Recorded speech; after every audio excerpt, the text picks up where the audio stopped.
Hey folks, this is Johnny. Welcome to another home studio trainer show, and today we're going to go ahead and take a whack at drum replacement in Studio One. Now, we'll be using Studio 1.6, but I'm pretty sure that this feature goes all the way back to version 3. So it'll be cool because we're not going to be using any third-party plugins at all. We're strictly going to be using what comes with Studio One.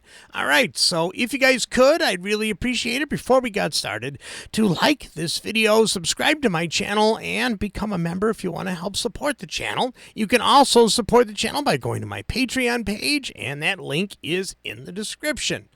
All right, so one of the things that if you go out and you record somebody on a real drum kit, or somebody sends you drum tracks, and maybe the snare or the kick or maybe even some of the toms aren't really sounding what you want for the mix, so you do have, with proper isolation, you do have the ability for drum replacement in Studio One just using Studio One plugins. You can use Impact for the drum sounds, and you can use the Studio One gate. The gate has a cool feature that I want to show you here. Now, this goes back, many of the people that have been following me for a long, long time, they're like, oh, I remember this from version 3. I'm pretty sure it's version 3. Correct me if I'm wrong in the comments if you find it's not there, if you're still on version 3.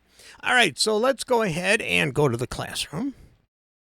And you can see here, I have this live drum kit. There it is.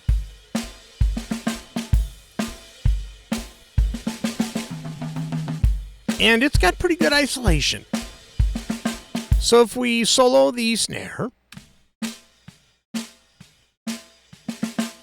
we can hear a little bit of the kick. And we can hear the toms bleed through. But if we use a gate, we can get rid of that. So, with that soloed, I'm going to go to the browser.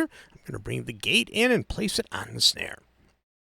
Now, keeping the snare soloed, I am going to see if I can get rid of that little kick that's bleeding through plus the toms at the end. Just going to use the threshold adjustment.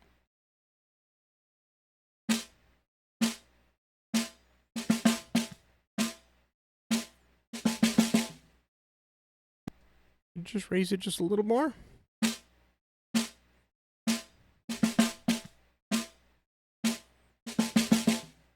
All right, cool.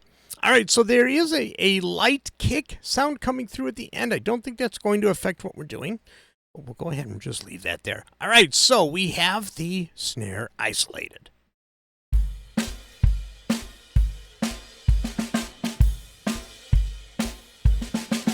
All right, so we're going to move the gate over here. I'm going to pin it. And now I'm going to open an instance of Impact. You can see that I've already put a drum kit. And it's a much better snare. Or at least it's a tighter snare, a better production snare.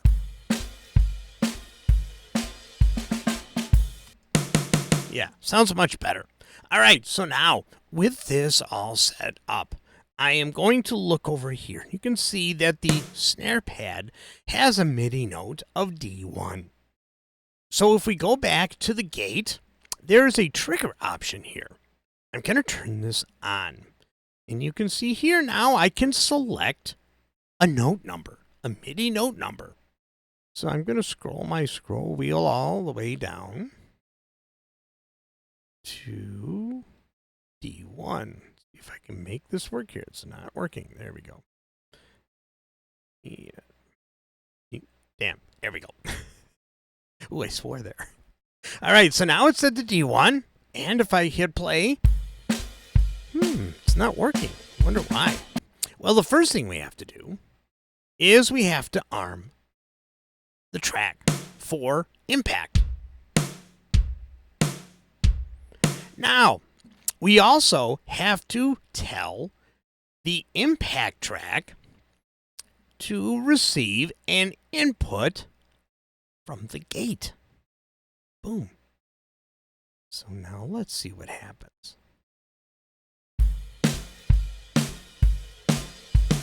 There we go. So now we can hear the Impact snare trigger. Now, all we have to do is turn down the volume for the snare. Nice.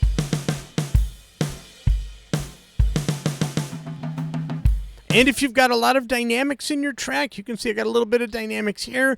You can go and adjust the velocity settings in Impact, or you can also set the velocity settings in the gate, and you can dial it in to the way you want it.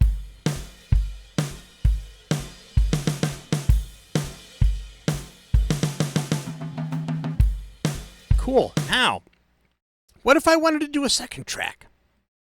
You can do that too. So now I'm going to close all of these. Let's say I want to do the kick too. So here is the kick.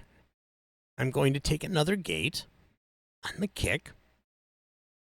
And I want to isolate the kick. And the kick is usually pretty isolated.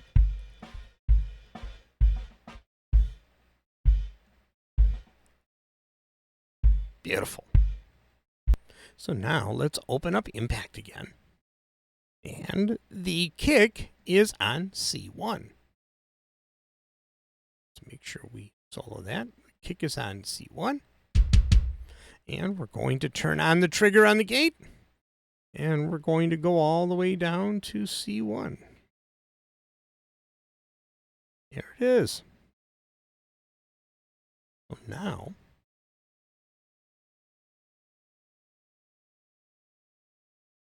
if we go to Impact, and let's see, so we have gate 2 right here.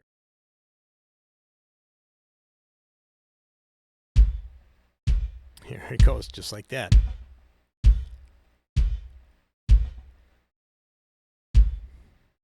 Very cool. All right, so let's go ahead and bring in another instance of Impact. You know what? I wonder, I'm going to try something. What if I go all inputs? No, that's not going to work. All right, so we're going to use this first one with for the snare.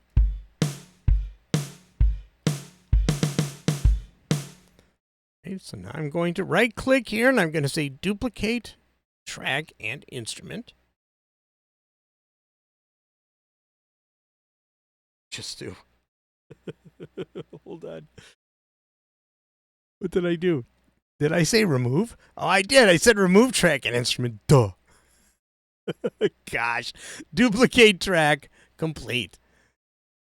There we go. Now we got knucklehead. Okay, so now on this Impact track, we are going to go gate 2. There we go. So now I'm going to turn down the kick. Now I'm going to unmute everything else. And there you go. Now we can adjust the volumes.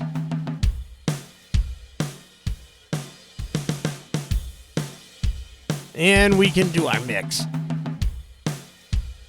So there you have it. Very, very simple to do. You just got to make sure you don't accidentally remove all the work that you did. There you go. And like I said, you can go into Impact and adjust your velocity. You can even do the velocity adjustments from the gate. You have the options here if you're not finding you're getting the right dynamics. And it can get a little bit tricky to get everything dialed in, but most of the time you've got a full mix going, and maybe you only want certain snare hits to actually come through. And if that's the case, you can go into the gate and adjust the threshold to only pick up certain snares. If it's just the hard hits, you want to have that real heavy production sound. And some of the dynamics are there. Not a lot, but some of them are there, just with the default settings.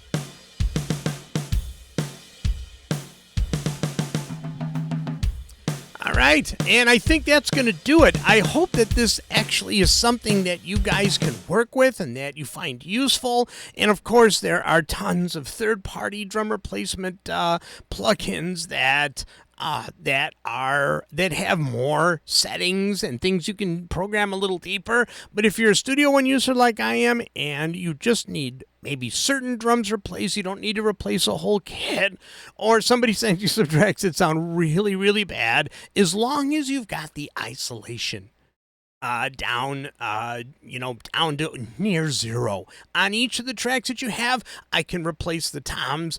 I can even replace cymbal hits if I want to, and it is all based on the adjustments you do in the gate. All right, folks, I think that's going to do it for me. Let me know what you think. Leave a comment in the comments area. Is this useful? Do you think that there are better plugins? If you know of a better plugin or a gate or some kind of drum replacement, don't hesitate to mention it in the comments, because a lot of people like to use third-party stuff, and I know that there's a couple of them out there. Steven Slate Drums, I think, has a plugin. Don't quote me on that, but if you know of a good one, leave it in the comments. I'd really appreciate it, and so would the rest of the viewers. All right, you guys take care, and I'll see you all in the next video.